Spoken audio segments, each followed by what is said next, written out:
Lions and fellow YouTubers. This is a bit of a somber video actually. It's the third video in a three-part series and it's available only to you Lions actually. I have just lost to a Sentinel. It will be the first time in a long time, I mean over a month and a half, that I've actually lost to a Sentinel. So I can tell you why the base works. What I want to do is the reason I made this video essentially is I've learned quite a few lessons through these attacks. Now there was a couple of videos I've got in terms of me actually just doing this attack, but I don't see the benefit of them. One of them failed absolutely horrifically. So what I wanted to say to you was one of the techniques for this. This is Jack Boy's attack. Now he's a higher level stronghold than a lot of us, and he essentially used this like a key in the lock. He destroyed that Skywatcher, which then gave him the ability to basically roam free with Viscaria down the bottom here, essentially allowing him then to get the flights over this middle section. Now his Viscaria is a much higher level than a lot of others, than a lot of you will have made it to. And in terms of the flights, he managed to absolutely destroy this middle section. Now, by doing that, you could essentially drop in your ice elementals in that middle section, and then just as he does, drop in the rest of your troops, and the rest is a formality. One of the other techniques I went for this top section. Now, what I really wish I'd used was the Frost Blood boost. To essentially get rid of this of that spell tower that was up the top there, because the fire spell tower just absolutely wrecked my troops. So yeah, I'm devastated, if I'm being honest. I have not taken the loss of that very well, but I still wanted to make a video for you guys and still wanted to talk you through how I think it's possible to do. This is a phenomenal base, and I don't think any of you would really have anything to be sorry about by not making it past it. But yeah, that spell tower, the flame bolt, is just outrageous. The flash freeze at level 29's extremely high as well, and there's another flash freeze down the bottom which is weaker. So this is actually the weaker section. That flame bolt again is really high. So essentially what you're going to struggle with is these spell towers, and then obviously you're getting hit by these high level catapults. So you've got the technique by going from the bottom, taking out that Skywatcher, and then using your dragon to pick off all these different buildings around here and doing your flights up and down. So what I would say is that's the way to get past this. I unfortunately haven't made it, but hopefully by looking at this and hearing the commentary on it, it may help at least one person get past it, and then this video will have been worthwhile to put out to you.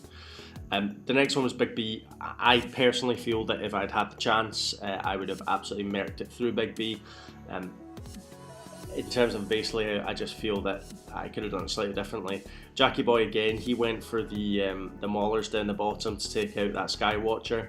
I personally would have been up this top taking out that Skywatcher, and then done my flights across. I actually managed to find a video earlier. One of my fellow Lions Den members had managed to do it. Yeah, it was Sib. He said it was cheap. Now, I don't know how much I agree with it being cheap. He ultimately was this one warden who actually managed to destroy the Skywatcher. And I get what he means, one warden taking that out. I can understand why he feels that way. However, there is nothing as cheap in war. There's only winning and losing, and unfortunately, as I said, I've lost. So I'll take cheap any day of the week. So yeah, what he does is that one warden takes out that, and then he drops in his Viscaria. Brilliant technique. I'm just speeding it up for you guys now. Then, using the time, he builds up his flights with his Viscaria. For some reason on this base, every flight over that I've seen has been freezing spell towers in the middle. It's because he has the Frost Blood on, which I had mentioned to you before. which is a great technique, and I think it really benefits him here because these spell towers ultimately get frozen when he gets close. And then essentially he just nails in his troops. His wardens manage to punch a small hole just there, and then he's then able to rock and roll it in, and his wardens just manage to destroy the SH without this catapult being able to hit them. I think it was a great attack, very well executed, and that's definitely the way to do that one. And personally, the next battle was the king, and I think if you get past these two sentinels, there's absolutely no reason that you can't beat the king. So I'm just going to show you the king battle and explain to you why this works. Here we go. So this was Sib as well. Sib's very similar level to me, which is why I thought this video was still worth doing, because his troops are of a level that actually replicates my own. So he went this top section exactly where I would have gone myself, and he does his fly past. He's got his other one built up and saved, so he goes for it, and he should have another one very shortly. And my timing is right. He might not get it in though. No, he doesn't. But he's still created a hole at this top section, and he's created a hole down the bottom. So you can see he's clearly thinking about, well, how am I going to do this? And he drops into the top hole. Again, he's used the frost blood to essentially count these as moot, and then in come his wardens to take out that stronghold. Now the reason that works is essentially his wardens, the way Sib attacks is his wardens get placed later. So as I said to you before, it's not about where you place them, it's about when you place them.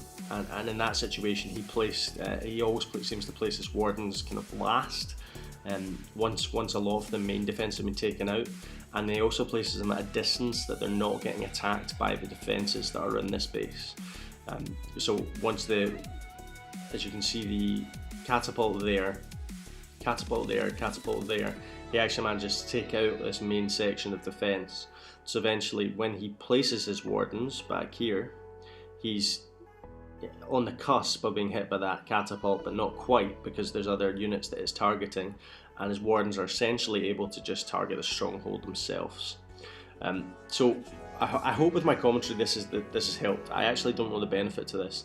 I think initially I'm going to make this video private and put it up on the page and see what you guys feed back to me, so please do give me feedback on it. It's slightly embarrassing not to be able to make it through. I do pride myself on being able to beat the majority of bases, but I just wanted to say to you guys, to Nemesis, Scorpion, OJB, Jackie Boy and Sib, very well done. And if this ever does go live, I just want to say big props to Kilts. You've achieved something which hasn't been done for almost 2 months. So that's me, this is Sidevale, and that's me out.